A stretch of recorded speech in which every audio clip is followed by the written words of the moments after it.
बच्चों, आज मैं शुरू करने जा रहा हूँ magnetic effect of electric current. आप में से बहुत बच्चों को ने बोला कि सर इसको भी स्टार्ट कर दीजिए, तो चलो भाई स्टार्ट कर दिया मैंने। तो फिर से मैं एक ही रिक्वेस्ट करूँगा स्टार्टिंग में कि सबसे पहले आप क्या करोगे। मैंने भी अपना एक सिस्टम थोड़ा सा चेंज कर दिया है ताकि आपको पढ़ने में भी लिखने में भी जो भी है काफ़ी मज़ा आए। ठीक है, आप किसी प्रकार का बोरिंग फील ना करो, देखने में अट्रैक्टिव लगे। ठीक है, क्योंकि जो दिखता है वही बिकता है, आप सभी जानते हो। ठीक है, तो मैग्नेटिक इफ़ेक्ट ऑफ करंट मैं शुरू करने जा रहा हूँ। फिर से बोल रहा हूँ कि वीडियो को पूरा देखो। मैं देख रहा हूँ क्या कि आप लोग वीडियो को पूरा देख नहीं रहे हो। ठीक है, पूरा देखो और नोट्स बनाओ उसको, ऐसा नहीं कि बस देख लिए और हो गया। ठीक है, तो उससे आपका फ़ायदा नहीं होगा और हमारा मेहनत भी बेकार चला जाएगा। ठीक है, तो चलिए शुरू करते हैं magnetic effect of electric current. देखो चैप्टर बोलना क्या चाह रहा है, तो मैग्नेट का इफ़ेक्ट। ठीक है, magnetic effect of electric current. ठीक है, मतलब कि इलेक्ट्रिक करंट जो हम लोग पहले चैप्टर में पढ़े हैं वो हमसे यह पूछना चाह रहा है कि क्या इलेक्ट्रिक करंट कुछ मैग्नेटिक इफ़ेक्ट शो करता है या नहीं शो करता है। ठीक है, यानी इतना तो अब पता चल गया कि अगर ये चैप्टर का नाम magnetic effect of electric current है तो इतना तो आपको यहाँ से एहसास हो गया होगा कि इलेक्ट्रिक करंट कुछ ना कुछ मैग्नेटिक इफ़ेक्ट शो करता है। मतलब कहने का क्या है कि अगर किसी भी कंडक्टर से, मान लो ये कंडक्टर है, तो इससे आप करंट को पास करवा रहे हो तो क्या होगा, यह जो कंडक्टर है वो किसकी तरह बिहेव करने लगेगा, एक मैग्नेट की तरह बिहेव करने लगेगा। ठीक है, इसीलिए इस चैप्टर का नाम, अब जब ये मैग्नेट की तरह बिहेव करने लगेगा तो क्या होगा, अपना ये लक्षण भी दिखाएगा मैग्नेट वाला। ठीक है, मतलब अपना ये कुछ ना कुछ इफ़ेक्ट भी दिखाएगा। तो इसीलिए इस चैप्टर का नाम ही क्या दे दिया गया, magnetic effect of electric current. मतलब कि इलेक्ट्रिक करेंट का कुछ मैग्नेटिक इफ़ेक्ट।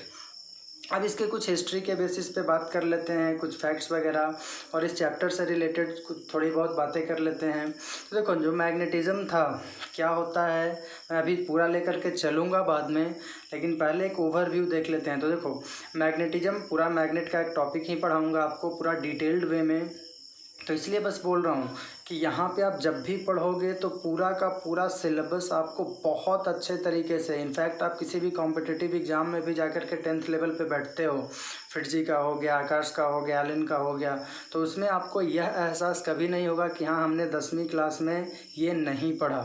ठीक है, तो इसलिए मैं आपसे रिक्वेस्ट कर रहा हूँ कि आप वीडियो को पूरा देखें, रिक्वेस्ट का ऑर्डर कर रहा हूँ। ठीक है, कि वीडियो को पूरा देखें और एक प्रॉपर नोट्स तैयार करें ताकि आपको फुल बेनिफिट मिले इस पढ़ाई का। ठीक है, लॉकडाउन में भी आपको किसी भी प्रकार का कोई परेशानी नहीं हो। तो देखो मैग्नेटिज़्म को सबसे पहले डिस्कवर किया गया था कब, लगभग 2500 साल पहले। ठीक है, यानी magnetism was discovered first around 25 years ago. मतलब अगर हिस्ट्री से इसको कनेक्ट करते हो, छोड़ो हिस्ट्री से कनेक्ट नहीं करते, नहीं तो तुम लोग बोलोगे कहाँ से कहाँ चले गए सर। ठीक है, तो उस समय मैग्नेटिज़्म का क्या हुआ था, डिस्कवर हुआ था।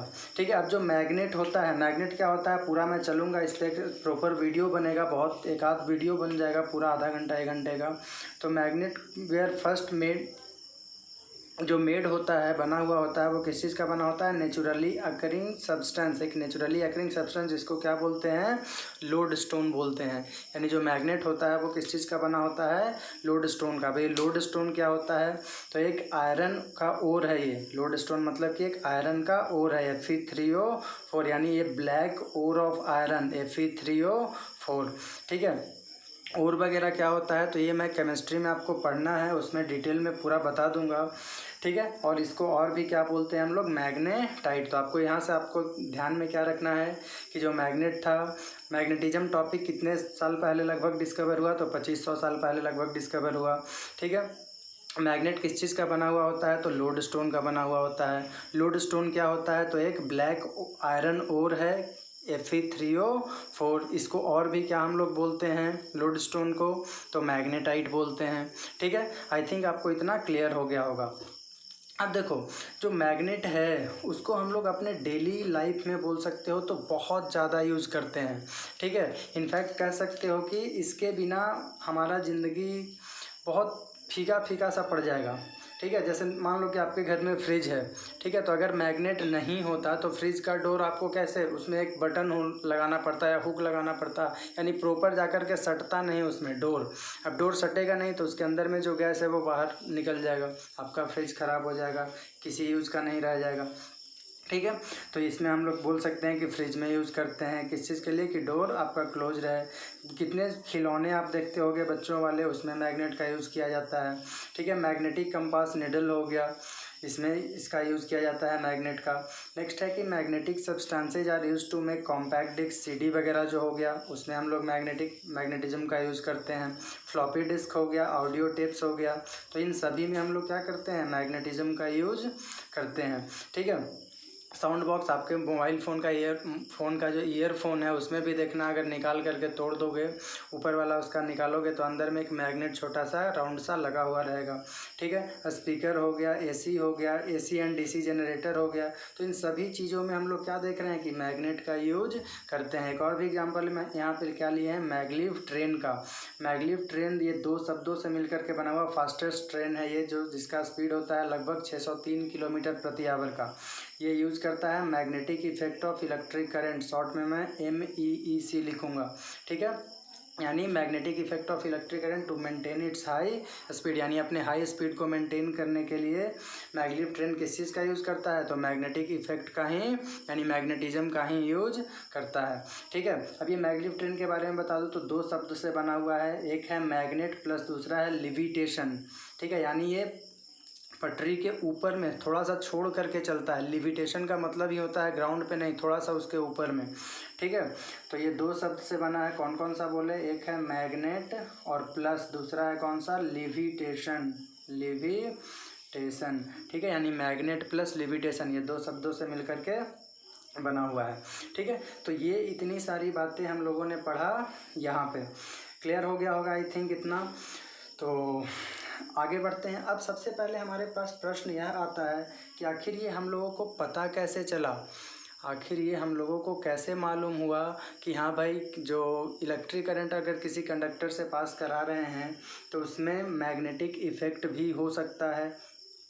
तो उसके लिए हम लोगों को एक एक्सपेरिमेंट पढ़ना है, और इस एक्सपेरिमेंट का नाम है हैंस क्रिश्चियन ओर्स्टेड एक्सपेरिमेंट।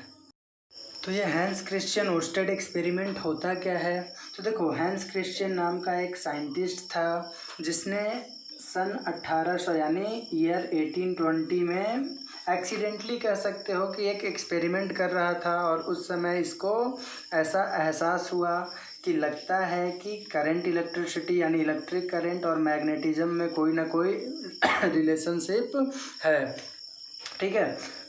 अब ये क्या किया था, तो देखो, सबसे पहले मैं इसका पूरा सेटअप यहाँ पे ड्रॉ कर देता हूँ, फिर जो भी होगा उसको लिख लूँगा।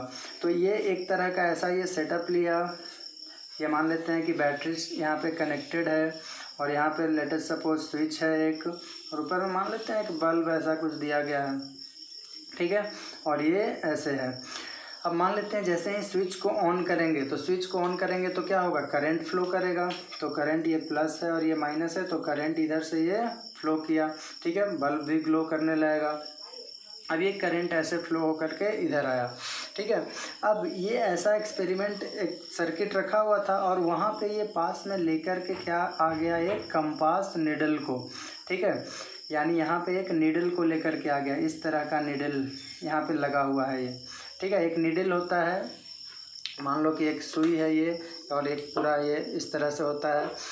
अब ये कंपास निडल होता क्या है यह समझ लो। तो कंपास निडल वह होता है कि जो डिफ्लेक्ट करता है, जो क्या करता है, डिफ्लेक्ट करता है। कब डिफ्लेक्ट करता है, जब इसके आसपास में कोई मैग्नेट ला करके रखते हैं तब। क्या बोला गया कि जब इसके आसपास में मैग्नेट ला करके रखते हैं, then compass needle shows deflection. यानी कह सकते हैं कि compass needle is a device which deflects when brought near magnet, ठीक है।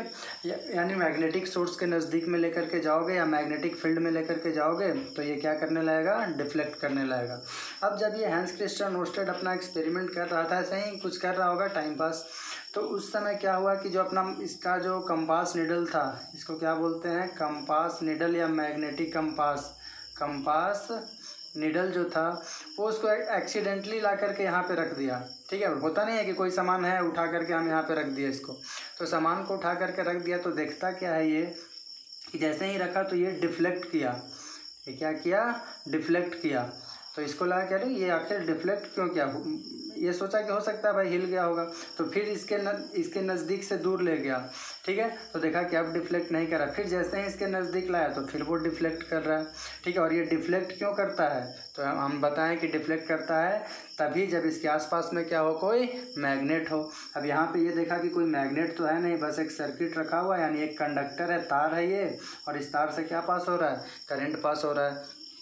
अब देखा कि इस तार से करंट पास हो रहा है और ये डिफ्लेक्ट होता है मैग्नेट से, और ये डिफ्लेक्ट हो रहा है, तो इसका मतलब आसपास में कोई मैग्नेट नहीं है, तो सिर्फ क्या है ये? तो यहाँ से एक तार पास हो रहा है जिसमें करंट है। तो यहाँ से क्या पता चल गया इसको कि अगर एक कंडक्टर से, सोच करके देखो, मैग्नेटिक यानी कंपास नीडल क्यों डिफ्लेक्ट करता है? तो ये डिफ्लेक्ट करता है ड्यू टू, यानी इसके आसपास में कोई ना कोई क्या होगा? मैग्नेट होगा, तब डिफ्लेक्ट करेगा। ठीक है, यानी मैग्नेटिक का कुछ ना कुछ इफेक्ट अगर हुआ तभी ये डिफ्लेक्ट कर सकता है। और यहाँ पे ये देख क्या रहा है कि यहाँ पे कुछ मैग्नेट का कुछ तो था नहीं, वो रखा नहीं था, बस था क्या? तो एक सर्किट था, यानी एक कंडक्टर था, और इस कंडक्टर से करंट पास हो रहा था और ये डिफ्लेक्ट करने लगा। ठीक है, तो इससे क्या पता चल गया कि ज़रूर इसमें कुछ ना कुछ मैग्नेटिक का प्रॉपर्टी है। तो यहीं से एक रिलेशन बन गया। क्या रिलेशन बन गया?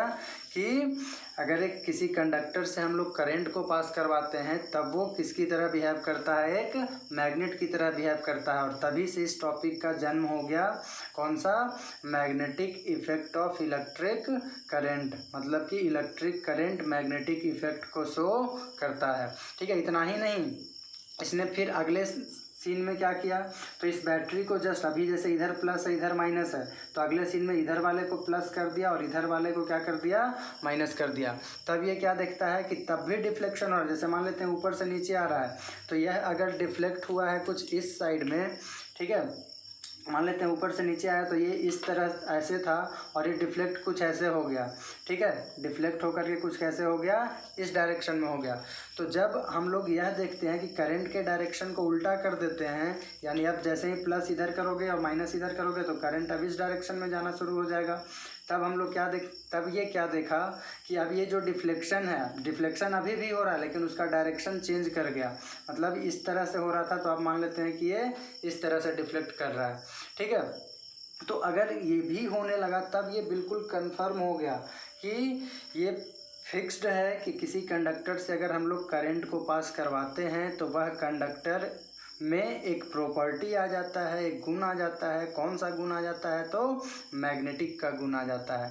ठीक है, तो यह एक्सपेरिमेंट था हैंस क्रिश्चियन ओर्स्टेड एक्सपेरिमेंट, जो किया गया था 1820 में, और यह एक पहला एक्सपेरिमेंट है। This was the first experiment जो एस्टेब्लिश किया relationship between electricity and magnetism. ठीक है, तो इस पूरे को हम लोग लिख लेते हैं। तो कब हुआ था ये? 1820 में। क्या लिखेंगे इसमें कि this was the first this experiment was done accidentally 1820 में, किसके द्वारा? ओर्स्टेड के द्वारा। और फिर लिखा गया है क्या कि this was the first experiment which established relationship between magnetism and electric current, और इसीलिए इसका टॉपिक चैप्टर का नाम ही क्या दे दिया गया? Magnetic effect of electric current नाम दे दिया गया। ठीक है, फिर ये क्या देखता है? तो ये सा दैट जब इलेक्ट्रिक करंट को हम लोग पास करते हैं किसी भी सर्किट से तो इस कंपास नीडल में क्या शो होता है? डिफ्लेक्शन शो होता है। ठीक है, और अगर स्विच को हम लोग ऑफ कर देते हैं यानी करंट को नहीं पास होने देते हैं तब क्या देखते हैं? कोई भी डिफ्लेक्शन नहीं हो रहा है। तो करंट पास हुआ, डिफ्लेक्शन हुआ, करंट पास नहीं हुआ तो डिफ्लेक्शन नहीं हुआ। तो इससे साबित यह हो जाता है कि इस तार में कौन सा इफेक्ट है? मैग्नेटिक इफेक्ट है। और इस तार में ऐसा क्या जा रहा था कि मैग्नेटिक इफेक्ट है? तो इस तार में करंट जा रहा था। तो यहाँ से साबित हो गया कि करंट जब भी किसी कंडक्टर से पास होगा तो उसमें कौन सा इफेक्ट आ जाएगा? मैग्नेटिक इफेक्ट आ जाएगा। ठीक है, तो इस लाइन को भी हम लोग नीचे में डिनोट कर दे रहे हैं। क्या लिखा गया है? He saw that when electric current is passed through a circuit there is deflection in compass needle and when there is no current there is no deflection। ठीक है, यह इतना आप लोग लिख लो, वीडियो को पॉज करके लिख लेना। मैं ऊपर में और भी एक दो लाइन लिख देता हूँ। तो और क्या लिखा जाएगा कि जब डायरेक्शन को रिवर्स करते हैं, ठीक है, यानी व्हेन डायरेक्शन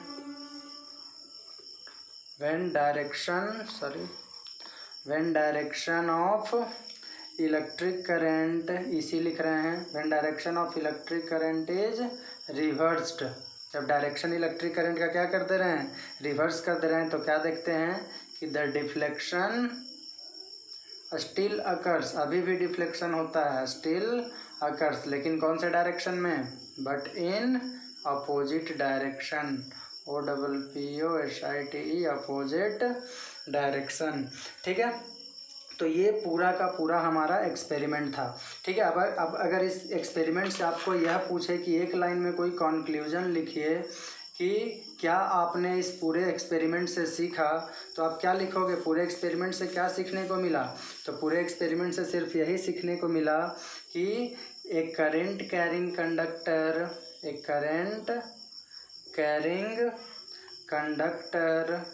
क्या करता है, produces magnetic effect around it, बस इतना सा हमको एक कंक्लूजन यहाँ पे मिलता है।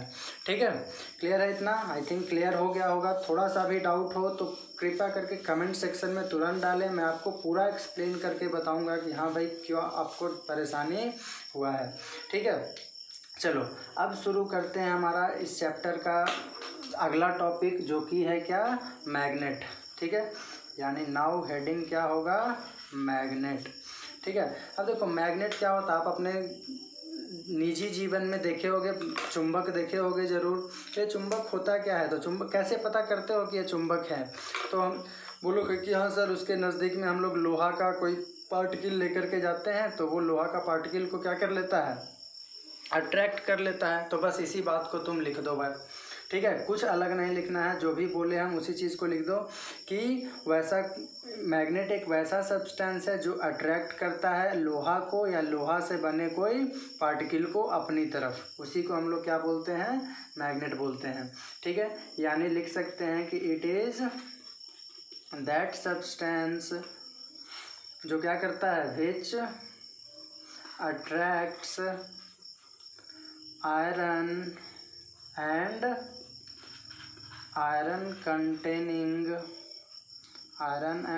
containing particles towards itself, यानी अपनी तरफ उसको क्या कर लेता है, आकर्षित कर लेता है, उसी को हम लोग क्या बोलते हैं, मैग्नेट बोलते हैं। ठीक है, नेक्स्ट अब हम लोग बात करते हैं क्या कि मैग्नेट कैसा होता है, तो इसका दो पोल होता है। ठीक है, दो पोल की बात करोगे तो इस तरह से मान लेते हैं कि ये एक मैग्नेट है। ठीक है, तो एक नॉर्थ पोल होता है इसमें और एक साउथ पोल होता है। ठीक है, मैग्नेट में दो पोल होता है, इसीलिए इसको हम लोग क्या बोलते हैं, डाईपोलर भी बोलते हैं। ठीक है, यानी लिखेंगे क्या कि इट हैज़ टू पोल्स, इसमें कितना पोल होता है, दो पोल होता है। ठीक है, तो दो पोल्स होने की वजह से इसको और भी क्या बोलते हैं हम लोग, डाईपोलर। डाई मीन्स दो, यानी दैट इज डाईपोलर। ठीक है, यानी दो पोल वाला। ठीक है, तो ये इसको और भी हम लोग मैग्नेट को बोलते हैं। ठीक है, तो इसको हटाता हूँ, अब लिख लोगे। अब नेक्स्ट अगला जो है हम लोग इसी के बारे में और भी बात करेंगे, तो क्या बोला जाएगा और आगे के लिए देखते हैं। देखिए नेक्स्ट में क्या है कि इसका पोलरिटी को हम लोग डिफाइन कर लेते हैं कि आखिर ये पोलरिटी है क्या। ठीक है, व्हाट इज़ पोलरिटी, तो देखो पोलरिटी वह होता है जो हमें डिफ्रेंशिएट करके बताता है नॉर्थ पोल और साउथ पोल के बारे में। यानी अगर कोई मैग्नेट है तो यह जो हमें बता रहा है कि हाँ भैया ये नॉर्थ पोल है और ये इसका साउथ पोल है, तो उसी टर्म को हम लोग क्या बोलते हैं, पोलरिटी बोलते हैं। ठीक है, यानी it differentiates between north and south pole of a magnet या इन ए मैग्नेट। ठीक है, यानी किसी भी मैग्नेट में क्या डिफ्रेंशिएट करता है कि कौन सा नॉर्थ पोल है और कौन सा साउथ पोल है। ठीक है, नेक्स्ट पॉइंट में क्या बोला जा रहा है, नेक्स्ट पॉइंट में यह है कि यह बहुत सारे शेप एंड साइज का होता है। It is of various shapes and size, ठीक है, बहुत सारे अलग अलग शेप और साइज़ का ये होता है। जैसे मान लेते हैं एग्जांपल में अगर देखोगे तो एक ऐसा होता है, ठीक है, यू शेप का, यू जैसे लिखते हो ABCD का, इस तरह का होता है, तो इसका नाम ही दे दिया है क्या, U shaped magnet, U shaped magnet, ठीक है। दूसरा एग्जांपल लेकर के चलेंगे तो ऐसा होता है, ठीक है, जिसमें नॉर्थ पोल है और ये साउथ पोल है, इसमें भी नॉर्थ और साउथ इस तरह से दिया हुआ रहता है, ठीक है, तो नॉर्थ है और ये साउथ है, तो इसको क्या बोलते हैं, बार शेप्ड का है, तो इसीलिए इसको क्या बोलते हैं, बार शेप्ड मैग्नेट, ठीक है, बार शेप्ड मैग्नेट, ठीक है। नेक्स्ट मान लेते हैं कि आप अपने इस तरह से भी देखते हो, सर्कुलर टाइप का ऐसा रहता है, तो इसको क्या बोलते हैं, सर्कुलर मैग्नेट, ठीक है, या सर्कुलर शेप्ड मैग्नेट, ठीक है, सर्कुलर शेप्ड मैग्नेट, ठीक है। तो ऐसा बहुत तरह का ये होता है, ठीक है। अब नेक्स्ट हम लोग बात करते हैं कि जो पहला एक नोट पॉइंट में यहाँ पे क्या दे रहा हूँ कि चलो नोट पॉइंट रहने देते हैं, आगे में शुरू करते हैं हम लोग सीधा टॉपिक में ही, प्रॉपर्टीज ऑफ मैग्नेट, यही नोट पॉइंट में लिखना चाह रहा था, लेकिन पूरा टॉपिक ही लेकर के चलते हैं। क्या, प्रॉपर्टीज ऑफ मैग्नेट, यानी कोई अगर एक मैग्नेट है तो उसमें कौन कौन सा गुण हो सकता है। तो सबसे पहला प्रॉपर्टी मैग्नेट के लिए क्या बोला गया, ये देखो, जो मैग्नेट होता है वो क्या होता है, डाईपोलर प्रॉपर्टी का होता है, यानी उसमें कितना पोल होता है, दो पोल होता है, डाईपोलर प्रॉपर्टी होता है। किसी भी कोई भी मैग्नेट है उसमें दो पोल होगा ही होगा, ठीक है। अब बोलोगे कि सर ये मैग्नेट था, ठीक है, और ये मैग्नेट को हम क्या किए ना कि इधर में नॉर्थ था ना इसका, इधर में साउथ था ना इसका, तो हम इस मैग्नेट को ना इसे बीच से काट दिए, ठीक है, तो क्या ये नॉर्थ पोल इधर हो जाएगा और ये साउथ पोल उधर हो जाएगा, तो कहाँ डाईपोलर रह गया। तो देखो बच्चा, जैसे ही तुम इसको कट करते हो, ठीक है, तो फिर से तब ये फिर से क्या होगा, इस तरह का सीन बनेगा, इधर में नॉर्थ था इधर में इसका साउथ था, तो अपने आप इधर में फिर से कौन सा हो जाएगा, साउथ हो जाएगा, और यहाँ पे कौन सा हो जाएगा, नॉर्थ हो जाएगा, ठीक है, ऐसा देखा गया है। तो इसीलिए हम लोग कहते हैं क्या कि हमेशा कैसा प्रॉपर्टी का होता है, डाई पोलर प्रॉपर्टी का होता है, ठीक है। सेकेंड पॉइंट में, तो दूसरा पॉइंट में यह देखा गया कि जो मैग्नेट होता है उसमें डायरेक्टिव प्रॉपर्टी होता है। कौन सा property, directive, DIRECTIV, directive property. अब बोलोगे कि डायरेक्टिव प्रॉपर्टी क्या है, तो देखो किसी भी बार शेप्ड मैग्नेट को तुम, बार शेप्ड मैग्नेट है उसको बांध दो किसी रस्सी से, ठीक है, और बांध करके उसको लटका दो, ऐसे धागा से लटकाओ, तो वह हमेशा एक फिक्स्ड डायरेक्शन में ही रुकेगा, ठीक है, और वो डायरेक्शन कौन सा है, तो नॉर्थ और साउथ डायरेक्शन में ही वो रुकता है। इसीलिए हम लोग उस प्रॉपर्टी को क्या बोलते हैं, डायरेक्टिव प्रॉपर्टी। यानी इसमें एक लाइन हम लोग क्या लिख सकते हैं यहाँ पे, तो यह लिख सकते हैं कि when a magnet is, bar magnet generally लिख दो, when a bar magnet is suspended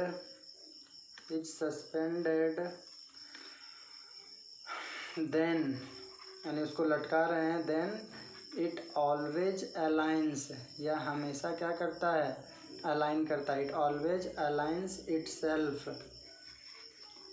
in north south direction, यह हमेशा कौन से डायरेक्शन में अलाइन होता है, तो नॉर्थ साउथ डायरेक्शन में ही अलाइन होता है। इसीलिए इस प्रॉपर्टी का क्या नाम होता है, डायरेक्टिव प्रॉपर्टी, ठीक है। आई थिंक आपको ये दो प्रॉपर्टी बिल्कुल क्लियर हो गया होगा। नेक्स्ट अब हम लोग इसको लेकर के चलते हैं, तीसरा प्रॉपर्टी की तरफ बढ़ते हैं, ठीक है। अब ये थर्ड प्रॉपर्टी ऊपर में मैं हटाने जा रहा हूँ, तो तीसरा प्रॉपर्टी इसका क्या होता है, तो देखो थर्ड प्रॉपर्टी में यह बोला गया कि जो मैग्नेट होता है उसमें अट्रैक्शन और रिपल्सन का प्रॉपर्टी होता है। यानी थर्ड प्रॉपर्टी क्या बोला गया कि it has attractive as well as repulsive property, यानी अट्रैक्टिव, ATTRACTIVE, अट्रैक्टिव और रिपल्सिव प्रॉपर्टी होता है, अट्रैक्टिव एंड रिपल्सिव प्रॉपर्टी होता है, ठीक है। अभी अट्रैक्टिव और रिपल्सिव प्रॉपर्टी क्या है आपको पता चल गया होगा, ठीक है। जैसे जो लाइक पोल्स होता है, जैसे वहाँ पे लाइक चार्जेस था, यहाँ पे क्या हो जाएगा, लाइक पोल्स है। ठीक है, लाइक पोल्स जो होता है वहाँ पे लाइक चार्ज रिपेल करता था, यहाँ पे लाइक पोल्स क्या करेगा, एक दूसरे को रिपेल ईच अदर। और जो अनलाइक पोल्स होता है वो एक दूसरे को क्या करता है, अट्रैक्ट करता है। ठीक है, अब ये लाइक पोल्स क्या हो गया, जैसे मान लेते हैं कोई भी एक मैग्नेट है, ये नॉर्थ पोल है और ये साउथ पोल है। ठीक है, एक दूसरा मैग्नेट इसके नज़दीक मिलेगा, इसके साउथ और इसके नॉर्थ। तो देखो तो साउथ और साउथ को नज़दीक में अगर लेकर के जाओगे तो दोनों का सेम पोल हो गया, लाइक मीन्स एक ही तरह का, तो सेम पोल हो गया। तब ये क्या होगा, एक दूसरे से दूर चला जाएगा। ठीक है, या नॉर्थ और नॉर्थ को भी तुम लेकर के आते हो। ठीक है, ये मान लेते हैं नॉर्थ है और ये साउथ है, तो नॉर्थ और नॉर्थ को भी लेकर के आ रहे हो, तब भी ये क्या होगा, एक दूसरे से दूर चला जाएगा। ठीक है, या और अगर दूसरा हम लोग ये कैसा हो जाएगा, कौन सा फोर्स हो जाएगा, वहाँ पे भी बताए थे रिपेल कर रहा है, इसीलिए इस फोर्स को क्या बोल देंगे, रिपल्सिव फोर्स बोल देंगे। वही अगर मान लेते हैं नॉर्थ पोल है, साउथ पोल है, एक दूसरा है, इसका नॉर्थ इधर ले लिए और साउथ इधर ले लिए, तब इस सिचुएशन में हम लोग क्या देखते हैं कि दोनों का अनलाइक पोल्स है। ठीक है, एक का साउथ है दूसरे का नॉर्थ है, तो अनलाइक पोल्स है, तब एक दूसरे को क्या कर लेगा, यहाँ पे चिपका लेगा, अट्रैक्ट कर लेगा। ठीक है, तो इसीलिए इसको क्या बोलते हैं, कौन सा फोर्स लगेगा यहाँ पे, तो अट्रैक्टिव फोर्स लगेगा। ठीक है, तो ये किसी भी मैग्नेट का कौन सा प्रॉपर्टी हो गया, तीसरा प्रॉपर्टी हो गया। ठीक है, डाईपोलर हो गया, दो पोल। एक और भी प्रॉपर्टी यहाँ पे मैं इसी में ऐड कर दे रहा हूँ, हालांकि ये पहले हम लोग बात कर चुके हैं, लेकिन फिर चलो ठीक, कोई बात नहीं, यहीं पे हम लोग बात कर लिए। तीन ही प्रॉपर्टी इसका किसी भी मैग्नेट का होता है। कौन कौन सा प्रॉपर्टी हो गया, तो सबसे पहला प्रॉपर्टी होता है, कौन सा बोले हम, कि किसी भी मैग्नेट में डायरेक्टिव प्रॉपर्टी होता है। डायरेक्टिव प्रॉपर्टी कहने का मतलब कि वो किसी खास डायरेक्शन में ही अलाइन होता है। ठीक है, दूसरा प्रॉपर्टी इसका क्या बोल दिया हम लोग, डाईपोलर प्रॉपर्टी होता है, यानी हमेशा कितना पोल होगा, इसमें दो पोल होगा, उसको कट भी कर दोगे तब भी वो अपने आप में दो पोल उसमें रहेगा ही रहेगा। और तीसरा प्रॉपर्टी हम इसमें क्या बोल दिए कि अट्रैक्टिव रिपल्सिव प्रॉपर्टी होता है, यानी दो मैग्नेट को अगर तुम आपस में सटाते हो तो क्या करेगा, सॉरी लाइक पोल्स अगर है तो लाइक पोल क्या करेगा, रिपेल करेगा, और अनलाइक पोल्स को लाओगे तो वो एक दूसरे को क्या करेगा, अट्रैक्ट करेगा। ठीक है, तो अगले टॉपिक में हम लोग चलते हैं। अब ये इतना कंप्लीट हो गया, अगला है टाइप्स ऑफ मैग्नेट। ठीक है, तो टाइप्स ऑफ मैग्नेट में दो तरह का मैग्नेट के बारे में हम लोग पढ़ेंगे। एक होता है परमानेंट मैग्नेट और दूसरा होता है आर्टिफिशियल मैग्नेट। ठीक है, जिसको हम लोग अगले क्लास में अब डिस्कस करेंगे।